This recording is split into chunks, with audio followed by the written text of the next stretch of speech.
Let me ask you something.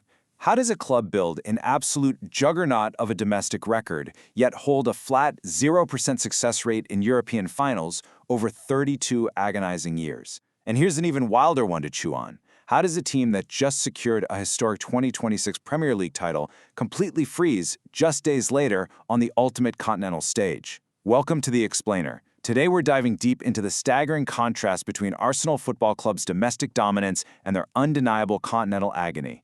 Since 1994, this legendary club has been trapped in what feels like a relentless cycle of European heartbreak. So we're going to look past the surface, synthesize the data, and figure out exactly what goes wrong for them when the lights shine the brightest.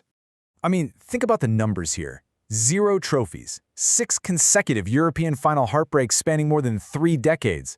We're talking about one of the richest, most talent-packed clubs on the face of the planet. Is this officially the worst curse in football history?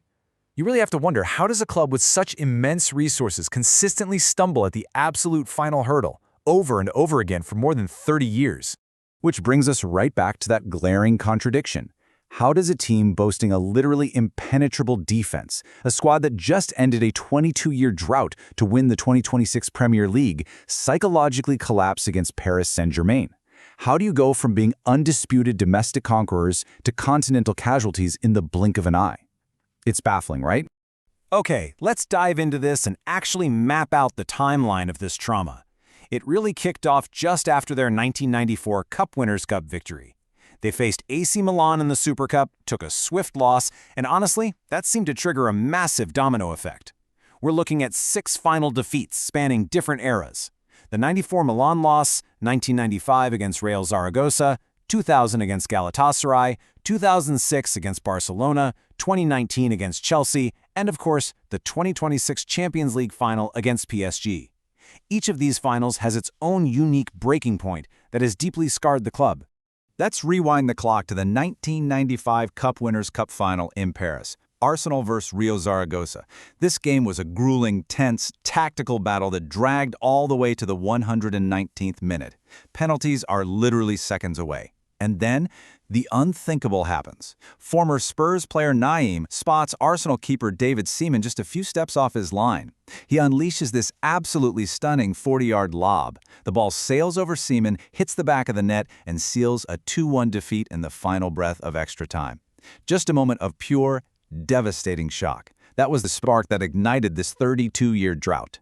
Fast forward 5 years to the 2000 UEFA Cup final in Copenhagen against Galatasaray. Now, what's so crazy about this one is the sheer number of advantages Arsenal had, but just couldn't convert. In extra time, Galatasaray goes down to 10 men after George Hagi gets a red card. Arsenal's in the driver's seat, right? Nope, they can't capitalize. Thierry Henry gets denied by an absolute miracle save from Claudio Taffarel, and you could physically see the mental block set in during the penalty shootout. Arsenal legends Davor Suker and Patrick Vieira both hit the post. The result? A crushing 4-1 shootout loss. All right, moving on to 2006, this was massive. Arsenal's very first Champions League final appearance, taking on a powerhouse Barcelona side in Paris. But disaster strikes incredibly early. Jens Lehmann becomes the first player ever to be sent off in a European Cup final in just the 18th minute.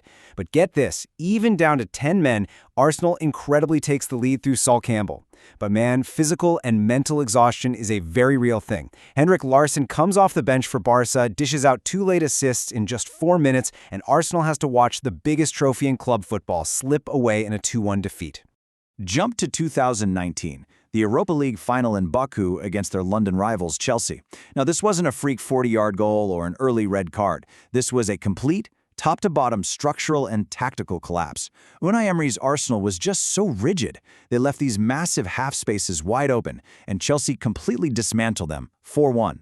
When the pressure was at its absolute peak, the team simply failed to show up. The intensity just wasn't there.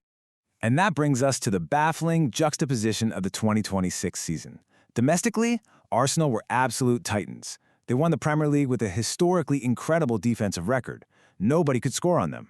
But then, you jump over to the Champions League final in Budapest against PSG, and that invincible aura just vanished.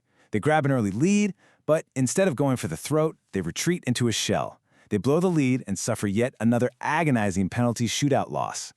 This breakdown of the 2026 final perfectly illustrates how these collapses unfold. Look at this. 6th minute, Kai Havertz scores a brilliant early goal.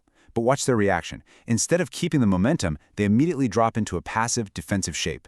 They literally invite PSG to attack them. By the 62nd minute, that relentless pressure forces a crack.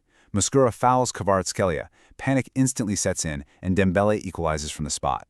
By the time it reaches the shootout, the anxiety on the pitch is suffocating.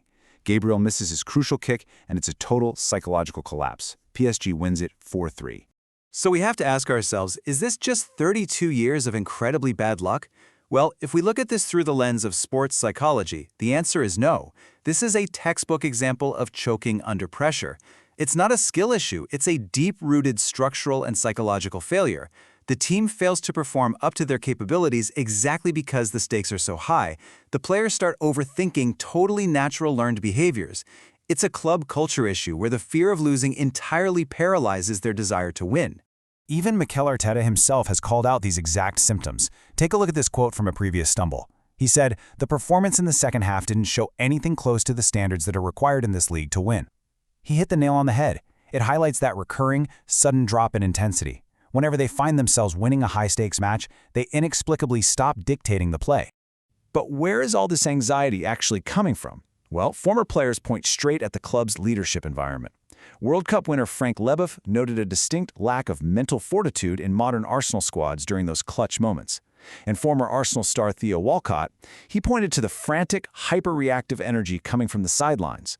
When you have too many coaches constantly shouting anxious instructions, the players get infected with that exact same panic. The fear of making a mistake completely overrides their natural footballing instincts. We can literally map out the anatomy of an Arsenal finals collapse step by step. It's like a predictable formula now. Step 1, they actually start great and take an early lead. Step 2, almost subconsciously, they shift from fluid attacking football to just protecting their shape. Step 3, this mutates into extreme tactical rigidity. They start playing safe backwards passes and totally refuse to take risks. And finally, step 4, by dropping so deep, they invite chaotic, relentless leg pressure, which inevitably forces a fatal error and a conceded goal. Clockwork. And here is the truly fascinating part. This isn't just a European phenomenon. It's a deep-seated club culture issue that bleeds right into their domestic cup runs, too. Think back to the 2001 FA Cup final, where they dominated Liverpool for 80 minutes only to surrender 2 late goals. Or the infamous 2011 Carling Cup final against Birmingham, completely derailed by that catastrophic late mix-up between Szczesny and Koscielny. Or even their passive freeze against Manchester City in the 2026 Carabao Cup. The stage might change, but that psychological paralysis, it stays exactly the same. Arsenal has it all right now. They possess world-class talent, a brilliant tactician for a manager, and a newly minted Premier League crown. Yet, the ghost of European finals past continues to haunt them. To cement their legacy as true all-time greats, they absolutely have to find a way to replace that reactive anxiety with cold, pragmatic ruthlessness. Which leads to the ultimate question for you. How do you think Arsenal can finally break this 32-year European curse? Are we looking at a needed tactical change, a complete psychological overhaul, or is it something else entirely? I want to hear what you think, so drop your thoughts down in the comments section right now. And hey, if you found this explainer insightful, make sure to hit that like button, subscribe to the channel, and turn on notifications so you never miss one of our deep dives.